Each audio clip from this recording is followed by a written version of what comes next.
చెరువు FTL buffer zone Hydraa కూల్చివేతలు ఓ 2 నెలల కాంచి మొత్తం గివే వార్తలబ్బా. ఎంత పెద్దోళ్ళనైనా ఊకోమని సర్కారోళ్ళు చల్ ఇది బుల్డోజర్ సర్కార్ హైదరాబాద్ పతార తగ్గిస్తురు. గిట్లయితే రియల్ ఎస్టేట్ వడిపోతుంది, బిల్డర్లు బుగులు పడతారు, డెవలప్మెంట్ ఆగిపోతుంది. గిదేం తరి కానీ కారోళ్ళు అయినా సుతా హైడ్రా అస్సలు ఆగుతలేదు. ఫుల్ పవర్ వచ్చింది, ఫుల్ పర్మిషన్ వచ్చింది. కబ్జాలన్నీ తెలిస్తే చాలు రప్ప రప్ప గూల కొడుతుంది. గిసొంటి అలా గీ వార్త చూస్తే ఎవల రాజకీయం ఏందో తెలుస్తుందబ్బా. చెరువులు కబ్జా పెట్టినా, నాలా మీద బంగ్లాలు కట్టినా, మూసి ఓటుకు ఇండ్లు వచ్చినా బరాబర్ ఉలగొట్టవలసిందేనని ఫస్ట్ చెప్పిందే కేసీఆర్ సారు. సీఎం సీట్ల కూకున్న 2 ఏళ్లకు మస్తు ఆనల్బడి హైదరాబాద్ లో వరదలు పడితే అప్పుడు ఏం చెప్పిండో ఇప్పుడు రేవంత్ రెడ్డి సార్ గదే చేస్తున్నాడు. కావాలంటే మీరే ఇనుండ్రే. హైదరాబాద్ లో అక్రమ కట్టడం కడితే నిర్దాక్షిణ్యంగా కూల్చివేస్తాం. అది కట్టేవాడు రాజకీయ నాయకుడైనా, మంత్రి అయినా, ఎమ్మెల్యే అయినా, కార్పొరేటర్ అయినా, ఎవరైనా సరే కట్టదలుచుకున్న కూడా నేను హెచ్చరిక ఎత్తా ఉన్నా, కట్టి మీ ఆస్తి చెడగొట్టుకోకండి. అక్రమ కట్టడానికి సంబంధించిన ఇన్ఫర్మేషన్ ఇచ్చేటువంటి పౌరులకు జిహెచ్ఎంసీ 10,000 రూపీస్ బహుమతి కూడా ఇస్తుంది. గదన్నట్టు హైదరాబాద్ ఆగం కావద్దంటే ఏం చేయాలనో చెప్పిండు గానీ కబ్జాలు చేసి కట్టిన బంగ్లాలు విల్లాలు గులగొట్టుడు కాదు, ఇటుకే కూడా వీకలేదు. ఇప్పుడు హైడ్రా తెచ్చి గులగొడుతుంటే అట్లెట్లా గులగొడతారని అదే బీఆర్ఎస్ పార్టీ వాళ్ళు గాయి చేయబట్టారే. గిట్లా చేస్తారనే ప్రతిపక్షం ఎట్లుండాలో కూడా ఆనాడే చెప్పిండు పెద్ద సారు.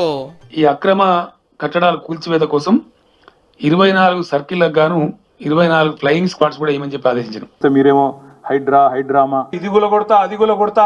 ఇప్పుడు కోతలు చాలా పోయొచ్చు, దానికి అపోజిషన్ అని చెప్పి మాట్లాడచ్చు అడ్డదిట్టుగా. తప్పకుండా హైడ్రా బాధితులందరికీ మా పార్టీ తరఫున మా న్యాయ విభాగం, మా లీగల్ సెల్ అండగా ఉంటది.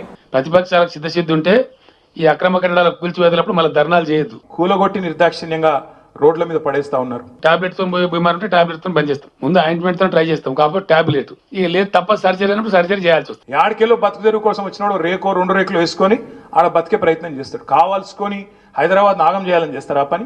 అది ఈ దద్దమ్మలే ఇవాళ ప్రతిపక్షాల రూపంలో ఉన్న దద్దమ్మల పరిపాలననే నేటి హైదరాబాద్ యొక్క దుస్థితికి ప్రబలమైనటువంటి కారణం. మేము కూడా చాలా చూసినాం గతంలో. నేను మంత్రిగా 8 ఏళ్ళు ఉన్న మున్సిపల్ మినిస్టర్ గా. బాపు ముఖ్యమంత్రిగా మీరు ముఖ్యమైన మంత్రి ఉన్నప్పుడే కబ్జాల సంగతి చూస్తే ఇవాళ ఇంతగానం అమ్ముకోకపోతురు. ఇన్ని బంగ్లాలు విల్లాలు ఫంక్షన్ హాల్ కూలగొట్టే పరిస్థితి రాకపోవు కదా సారు. గీసొంటి వాళ్ళ మీడియా ఎట్లుండాలో కూడా కేసీఆర్ సార్ ఆపొద్దే సలహాలు ఇచ్చిండు. మీడియాతో నా ప్రార్థన దయచేసి ఇవి కూల్చేటప్పుడు కూడా మీరు పాజిటివ్ ధోరణితో కరెక్ట్గా కూలుస్తున్న ప్రభుత్వం సపోర్ట్ చేయాలి. అది ధర్మం, ఎందుకంటే మరి సమస్య పోవాలి కదా. కానీ ఇప్పుడు కూల్చుడు తప్పని మన పేపరు మన టీవీలనే జోరుగా వార్తలు వండుతున్నారు సారు. ఈ నగరానికి ఏమైంది అని చెప్పి వార్తలు రాసే దుస్థితి. హైదరాబాద్ ను కాపాడుకుంటానికి విశ్వనగరం చేస్తానికి మీరు గింత మంచిగా సలహాలు ఇస్తే రామన్ననేమో అంత తప్పు జూటా అంటున్నాడు. ఇదేందని అడిగితే మీడియాను కూడా అంటున్నాడు. గీ పని చేద్దామని చెప్పి ఎందుకు చేయలేదో మాకు తెలియదు కానీ ఇప్పుడు గదే నడుస్తుంటే మనోళ్ళే అడ్డం పడే పనులు ఉన్నారు. మన సిటీ గురించి మీకంటే మంచిగా ఇవ్వలకు తెలియదు. జర ఫామ్ హౌస్ లకి వెళ్ళి బయటకు వచ్చి మన పట్టణాన్ని కాపాడుకునే కార్యం ముంగడికి తీసుకుపోసారు. హైదరాబాద్ లో అక్రమ కట్టడం కడితే నిర్దాక్షిణ్యంగా కూల్చివేస్తాం.